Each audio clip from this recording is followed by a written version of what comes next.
Hi guys, welcome back to review point. എന്നും നമ്മുടെ ചാനലിൽ സിനിമാ വാർത്തകളും അപ്ഡേറ്റുകളും ഒക്കെ പങ്കുവയ്ക്കാറുണ്ട്. സോ ഇന്നത്തെ അപ്ഡേറ്റുകൾ എന്തൊക്കെയെന്ന് പരിശോധിക്കാം. ഉലക നായകൻ കമലഹാസനെ നായകനാക്കി മണിരത്നം സംവിധാനം ചെയ്ത തഗ് ലൈഫ് എന്ന സിനിമയുടെ ഒഫീഷ്യൽ ട്രെയിലർ മൂവി ടീം ഇപ്പോൾ പുറത്തുവിട്ടിട്ടുണ്ട്. ട്രെയിലർ എനിക്ക് വളരെയധികം ഇഷ്ടപ്പെട്ടു. കമലഹാസനും ചിമ്പും ഒരുമിച്ച് നിൽക്കുന്ന സീൻസ് ഒക്കെ കാണിച്ചതിന് ശേഷം അവർ ശത്രുക്കളായി നിൽക്കുന്ന പോർഷനിലേക്ക് എത്തിയപ്പോൾ ട്രെയിലറിന്റെ ഗ്രാഫ് തന്നെ വേറൊരു ലെവലിലേക്ക് എത്തി. ആക്ഷനും വയലൻസിനും ഇമോഷൻസിനും എല്ലാം പ്രാധാന്യമുള്ള തഗ് ലൈഫ് കമലഹാസന് വിക്രം സിനിമ പോലെ തന്നെ മറ്റൊരു ബെഞ്ച് മാർക്ക് ആവുമെന്ന് തീർച്ച. കമലഹാസനും ചിമ്പുവിനുമൊപ്പം തൃഷ, നാസർ, ജോർജ് മറിയം എന്നിവരും തഗ് ലൈഫിൽ പ്രധാന കഥാപാത്രങ്ങളായിട്ട് എത്തും. കമലഹാസൻ തന്നെയാണ് തഗ് ലൈഫിന് കഥയൊരുക്കിയിരിക്കുന്നത്. ഈ വരുന്ന ജൂൺ 5-ാം തീയതി പാൻ ഇന്ത്യൻ റിലീസായി തഗ് ലൈഫ് തിയേറ്ററുകളിലേക്ക് എത്തും. ജനപ്രിയ നായകൻ ദിലീപ് നായകനായിട്ട് എത്തിയ പ്രിൻസ് ആൻഡ് ഫാമിലി എന്ന ചിത്രം റിലീസിനെത്തിയിട്ട് ഇന്ന് 9 ദിവസങ്ങൾ തികഞ്ഞിരിക്കുകയാണ്. ഇന്നലത്തെ അപേക്ഷിച്ച് ഇന്നൊരു ശനി ദിവസമായതിനാൽ മികച്ചൊരു കളക്ഷൻ വർധനവ് പ്രിൻസ് ആൻഡ് ഫാമിലി എന്ന ഈ ദിലീപ് ചിത്രത്തിന് ലഭ്യമായിട്ടുണ്ട്.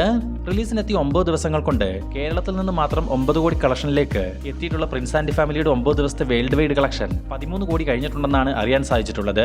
ലാലേട്ടൻ ശോഭന കൂട്ടുകെട്ടിൽ തരുൺമൂർത്തി സംവിധാനം ചെയ്ത തുടരും സിനിമയുടെ 23 ദിവസത്തെ കളക്ഷൻ പരിശോധിക്കുകയാണെങ്കിൽ കേരളത്തിൽ നിന്ന് മാത്രം 106 കോടി 50 ലക്ഷം രൂപയോളം സ്വന്തമാക്കിയ തുടരും സിനിമയുടെ വേൾഡ് വൈഡ് കളക്ഷൻ 217 കോടിയിലേക്കും എത്തപ്പെട്ടു കഴിഞ്ഞു. ഒരു ഇൻഡസ്ട്രി ഹിറ്റ് എന്ന ലേബലിനേക്കാൾ അപ്പുറത്ത് വലിയൊരു ബെഞ്ച് മാർക്കാണ് തുടരും സിനിമ മോളിവുഡിൽ സൃഷ്ടിച്ചുകൊണ്ടിരിക്കുന്നത്.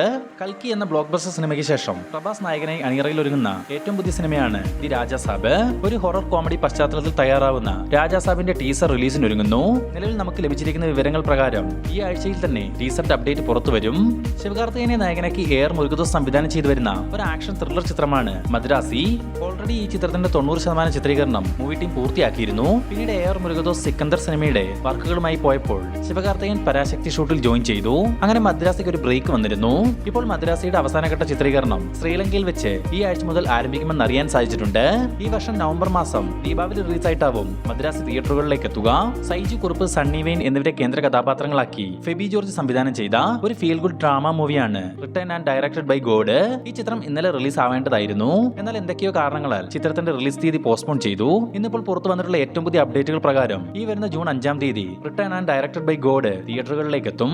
എമ്പുരാൻ തുടരും സിനിമകളുടെ വിജയത്തെ തുടർന്ന് ലാലേട്ടന്റേതായി കുറേയധികം സിനിമകളാണ് അണിയറയിൽ ഒരുങ്ങുന്നത്. ഓൾറെഡി ലാലേട്ടൻ അടുത്തതായി അഭിനയിക്കുന്നത് കൃഷാന്ത് സംവിധാനം ചെയ്യുന്ന മണിയമ്പിള്ളരാജ് നിർമ്മിക്കുന്ന സിനിമയിലായിരിക്കുമെന്ന് മണിയമ്പിള്ളരാജ് തന്നെ കൺഫേം ചെയ്തിരുന്നു. ഇതിന് പിന്നാലെ ARM സിനിമയുടെ സംവിധായകനായ ജിതിൻലാൽ ലാലേട്ടനെ നായകനാക്കി ഒരു മാസ് എന്റർടൈനർ മൂവി സംവിധാനം ചെയ്യുന്നുണ്ടെന്ന് അറിയാൻ സാധിച്ചിട്ടുണ്ട്. നിലവിൽ പൃഥ്വിരാജ് സുകുമാരനെ നായകനാക്കി ഒരു ഏലിയൻ സയൻസ് ഫിക്ഷൻ സിനിമയുടെ വർക്കിലാണ് ജിതിൻലാൽ. അത് പൂർത്തീകരിച്ച ശേഷം 2026-ൽ ലാലേട്ടനെ നായകനാക്കി ജിതിൻലാൽ ഒരു സിനിമ ചെയ്യുമെന്ന കാര്യം കൺഫേം ആയിട്ടുണ്ട്. ആശീർവാദ് സിനിമാസിന് വേണ്ടി ആന്റണി പെരുമ്പാവൂരായിരിക്കും ഈ ജിതിൻലാൽ പ്രോജക്ട് നിർമ്മിക്കുന്നത്. പൃഥ്വിരാജ് സുകുമാരനെ നായകനാക്കി ഇന്ദുഗോപന്റെ തിരക്കഥയിൽ ജയൻ നമ്പ്യാർ സംവിധാനം ചെയ്ത വിലായത്ത് ബുദ്ധ എന്ന സിനിമയുടെ റിലീസ് അപ്ഡേറ്റ് ഇപ്പോൾ പുറത്തു വന്നിട്ടുണ്ട്. ചിത്രം ഈ വർഷം ഓണം റിലീസായി തിയേറ്ററുകളിലേക്ക് എത്തിക്കാനുള്ള തീരുമാനത്തിലാണ് മൂവി ടീം. അതിനായിട്ടുള്ള തിയേറ്റർ ചാർട്ടിംഗ് വർക്കുകൾ മൂവി ടീം ആരംഭിച്ചതായും അറിയാൻ സാധിച്ചിട്ടുണ്ട്. റിലീസ് തീയതിയുടെ പ്രഖ്യാപനം ഒരു ടീസർ മുഖേന ഈ വരുന്ന ജൂൺ മാസത്തിൽ തന്നെ വിലായത്ത് ബുദ്ധ ടീം പുറത്തുവിടും. ഈ വർഷം ഹോളിവുഡിൽ നിന്നും വലിയ പ്രതീക്ഷകളോടെ തിയേറ്ററുകളിലേക്ക് എത്താനിരിക്കുന്ന സിനിമയാണല്ലോ Jurassic World Rebirth. Scarlett Johansson lead റോളിലെത്തുന്ന ജുറാസിക് വേൾഡ് റീബർത്ത് ഈ വരുന്ന ജൂൺ 2-ാം തീയതി ഇന്ത്യ ഒഴികെയുള്ള രാജ്യങ്ങളിൽ റിലീസിനെത്തും. എന്നാൽ ഇന്ത്യയിൽ ചിത്രം ജൂൺ 4 മുതലാവും പ്രദർശനം ആരംഭിക്കുകയെന്നാണ് അറിയാൻ സാധിച്ചിട്ടുള്ളത്. ഇംഗ്ലീഷ്, ഹിന്ദി, തെലുങ്ക്, കന്നഡ, തമിഴ് ഭാഷകളിലായിരിക്കും ജുറാസിക് വേൾഡ് റീബർത്ത് ഇന്ത്യയിൽ റിലീസിനെത്തുക. പ്രണവ് മോഹൻലാലിനെ നായകനാക്കി രാഹുൽ സദാശിവൻ സംവിധാനം ചെയ്ത DS ഈറ എന്ന ചിത്രത്തിന്റെ ബഡ്ജറ്റ് വിവരങ്ങൾ ഇപ്പോൾ പുറത്തു വന്നിട്ടുണ്ട്. ബ്രഹ്മയുഗത്തിന് ശേഷം വൈനോട് സ്റ്റുഡിയോസ് നിർമ്മിച്ച DS ഈറ വെറും 35 ദിവസങ്ങൾ കൊണ്ട് മാത്രമാണ് ഷൂട്ടിംഗ് പൂർത്തീകരിച്ചത്. എങ്കിലും VFX-നും CG-ക്കുമൊക്കെ വളരെയധികം പ്രാധാന്യമുള്ള ചിത്രത്തിന്റെ ബഡ്ജറ്റ് എന്നത് 15 കോടി രൂപയോളമാണെന്ന് അറിയാൻ സാധിച്ചിട്ടുണ്ട്. ചിത്രം ഹാലോവിൻ ദിനത്തിൽ ഈ വർഷം ഒക്ടോബർ 31-ാം തീയതി തിയേറ്ററുകളിലേക്ക് എത്തും. ധനുഷ്, വെങ്കടേഷ് എന്നിവരെ കേന്ദ്ര കഥാപാത്രങ്ങളാക്കി ശേഖർ കൺമൂല സംവിധാനം ചെയ്ത ഒരു ഫീൽ ഗുഡ് ഡ്രാമ ത്രില്ലർ മൂവിയാണ് കുബേര. ഇപ്പോൾ കുബേര ചിത്രത്തിന്റെ OTT അവകാശങ്ങൾ ആമസോൺ പ്രൈം വീഡിയോസ് 50 കോടി രൂപ നൽകി സ്വന്തമാക്കിയിട്ടുണ്ടെന്ന് അറിയാൻ സാധിച്ചിട്ടുണ്ട്. ഈ വരുന്ന ജൂൺ 20-ാം തീയതിയിലെ തിയേറ്റർ റിലീസിന് ശേഷം മാത്രമാവും കുബേര OTT-യിൽ പ്രദർശനം ആരംഭിക്കുക. ആരോഗ്യ പ്രശ്നങ്ങളാൽ ചെറിയൊരു ബ്രേക്കിൽ നിന്നും മമ്മൂക്ക ഈ ആഴ്ച ലൈം ലൈറ്റിലേക്ക് തിരിച്ചു വരുമെന്ന് നമ്മൾ പറഞ്ഞിരുന്നു. എന്തായാലും അദ്ദേഹത്തിന്റെ റീ എൻട്രിക്കായി നമുക്ക് കാത്തിരിക്കാം. ഇപ്പോൾ മമ്മൂക്കയുടെ പുതിയൊരു പ്രോജക്ടിന്റെ അപ്ഡേറ്റ് പുറത്തു വന്നിട്ടുണ്ട്. മാർക്കോ എന്ന സിനിമയ്ക്ക് ശേഷം ക്യൂബ്സ് എന്റർടൈൻമെന്റിന് വേണ്ടി ഷരീഫ് മുഹമ്മദ് നിലവിൽ 2 സിനിമകളാണ് ചെയ്യാൻ പോകുന്നത്. അതിലൊന്ന് കാട്ടാളൻ എന്ന ആന്റണി വർഗീസ് നായകനാവുന്ന ഒരു പാൻ ഇന്ത്യൻ ആക്ഷൻ അഡ്വഞ്ചർ മൂവിയുടെ ചിത്രീകരണം മൂവി ടീം ഓൾറെഡി തന്നെ ആരംഭിച്ചു കഴിഞ്ഞു. ഇപ്പോൾ അതിന് പിന്നാലെ തന്റെ അടുത്ത പ്രോജക്ട് മമ്മൂക്കയ്ക്കൊപ്പമാണെന്ന് ഇപ്പോൾ ഷരീഫ് മുഹമ്മദ് തന്നെ തുറന്നു പറഞ്ഞിരിക്കുകയാണ്. മാത്രമല്ല എബ്രഹാമിന്റെ സന്തതികൾ എന്ന സൂപ്പർ ഹിറ്റ് ചിത്രം സംവിധാനം ചെയ്ത ഷാജി പാടൂരാണ് ഈ ചിത്രം സംവിധാനം ചെയ്യുന്നതും. കഴിഞ്ഞ 2022-ൽ ഹനീഫ് അദേനിയുടെ തിരക്കഥയിൽ സീസർ എന്നൊരു മമ്മൂട്ടി ചിത്രം ഷാജി പാടൂർ സംവിധാനം ചെയ്യാനിരുന്നതാണ്. ചിത്രത്തിന്റെ ഒഫീഷ്യൽ പ്രഖ്യാപനവും ആ വർഷം പുറത്തു വന്നിരുന്നു.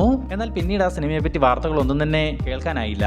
ഇനി അതേ സീസർ മൂവിയാണോ അതോ പുതിയൊരു പ്രോജക്റ്റ് ആയിരിക്കുമോ ഷെരീഫ് മുഹമ്മദ് നിർമ്മിക്കുന്നതെന്ന് കാത്തിരുന്നറിയാം. എന്തായാലും മമ്മൂക്ക നിലവിൽ മഹേഷ് നാരായണൻ സംവിധാനം ചെയ്യുന്ന MN എന്ന ചിത്രവും അൻവർ റഷീദുമൊത്തുള്ള ചിത്രവും പൂർത്തീകരിച്ച ശേഷം മാത്രമാവും ഈ ഷെരീഫ് മുഹമ്മദ് ഷാജി പാടൂർ ചിത്രത്തിലേക്ക് ജോയിൻ ചെയ്യുക.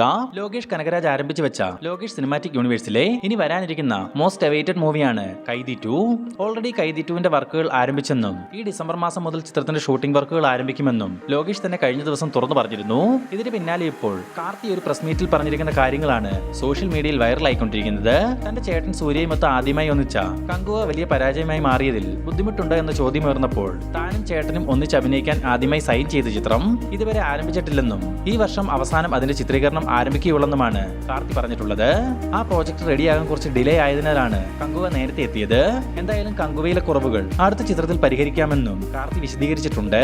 സോ ഈ ഒരു പ്രസ്താവനയിൽ നിന്നും ഈ വർഷം അവസാനം ആരംഭിക്കാൻ പോകുന്ന സിനിമ കൈദി 2 ആണെന്നും അതിൽ റോളക്സ് ദില്ലി ഫേസ് ഓഫ് സീനുകൾ നമുക്ക് കാണാൻ സാധിക്കുമെന്ന തരത്തിൽ കുറെ ഫാൻ തിയറികൾ സോഷ്യൽ മീഡിയ വഴി പ്രചരിക്കുന്നുണ്ട്. എന്തായാലും കൈദി 2വിന്റെ ഒഫീഷ്യൽ പ്രഖ്യാപനത്തിനായി കാത്തിരിക്കാം. അപ്പോൾ ഈ വീഡിയോ അവസാനം വരെ കണ്ടിരിക്കുന്നവരോട് ഒറ്റ കാര്യം പറയാനുള്ളൂ. എന്നും രാത്രി 9 മണി ടൈമിൽ നമ്മുടെ സിനിമാ വാർത്തകൾ പങ്കുവയ്ക്കുന്ന വീഡിയോ വരും. ആ വീഡിയോ നിങ്ങൾ മിസ്സാകാതിരിക്കാൻ ഇപ്പോൾ തന്നെ നമ്മുടെ ചാനൽ സബ്സ്ക്രൈബ് ചെയ്ത് വെക്കുക.